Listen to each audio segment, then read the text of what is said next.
আছেন? তুমি খালি আম্মারে জিগাইতেছো কেমন আছে, তোমার শালিরে জিগাইতেছো কেমন আছে, সামনে আরেকজন আছে তারে জিজ্ঞেস করো। আরে জিজ্ঞেস করবো কেন, সে কে? দুলা ভাই, উনি আমার আপনি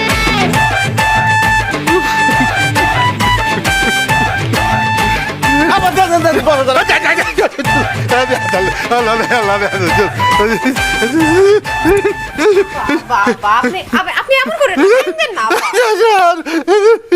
এই শোনো, আব্বাই যেহেতু ঈদের জামা কাপড় কেনার জন্য টাকা পয়সা দিচ্ছে, তুমি ঈদের সেমাই, চিনি, মশলা, ঈদের যা যা বাজার লাগে সব তুমি করবা। না বাজান, আপনার লিগে আমার খুব মায়া লাগতেছে। আপনার তো রোজা রেখে অভ্যাস নাই, এই জন্য কষ্টটা বেশি হইতেছে, তাই না? আজান দিছে আজান? না বাজান এখনো দেয় নাই। আব্বা একটা কথা বলি, আপনার যেহেতু বেশি কষ্ট হইতেছে, রোজাটা ভাঙিয়ে ফেলান। আধা ঘন্টা আছে। কাশেম মন্ডলের বাড়ির উঠানে। হ্যাঁ গ্রামবাসী, আপনারা ভুল শুনেননি।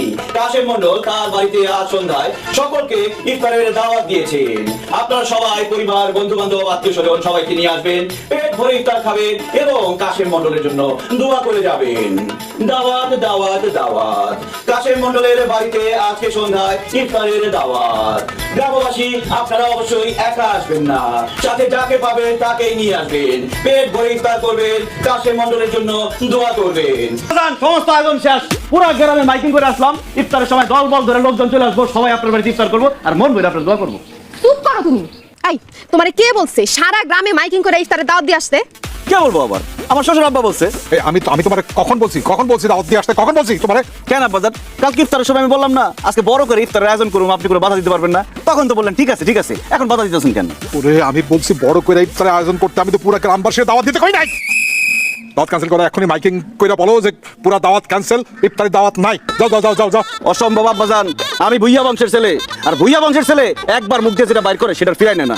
আমি জানতাম যে আপনি কিপটা মানুষ, বাজার করে লোকজনকে খাওয়াবেন না, এই জন্য আমি নিজেই বাজার করে নিয়ে আসছি। কি বললা? তুমি নিজে বাজার করছো? অবশ্যই আব্বাজান, আমি নিজের হাতে সব বাজার করছি। এই কই রে, বাজারটি নিয়ে আয়।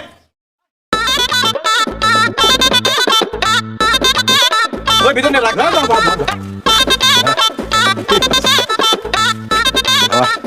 জামাই, এই প্রথম জামাই তুমি আমার মনের মতো কাজ করছো।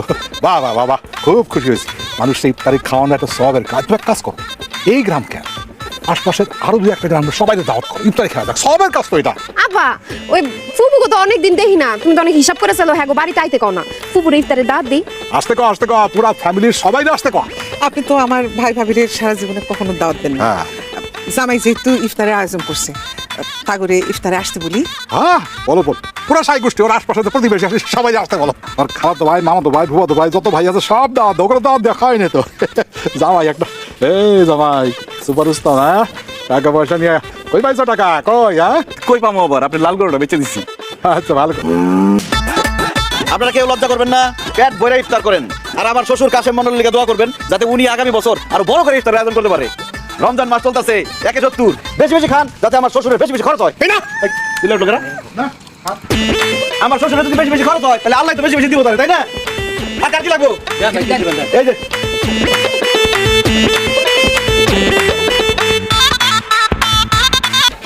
আপনার স্বভাব অসম্ভব, আমি 1 টাকাও জাকাত। এই পুরো খাওয়াইছো, যাও যাও যাও।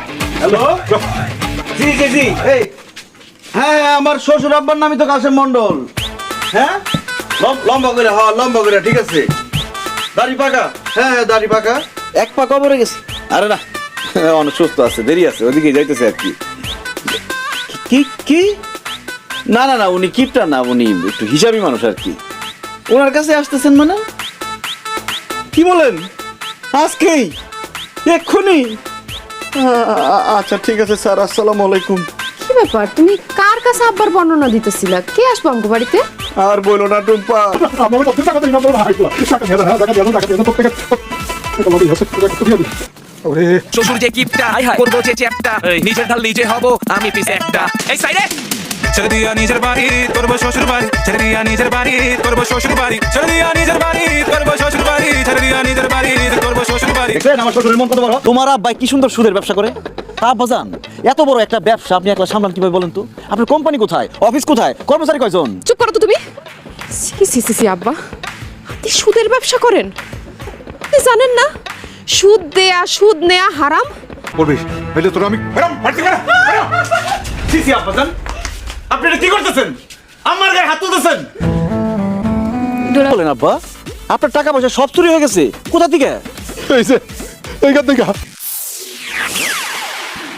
আরে কি বলেন আব্বা, এটা তো একটা গর্ত, আপনি গর্ত করে মাটির নিচে টাকা রাখতেন নাকি?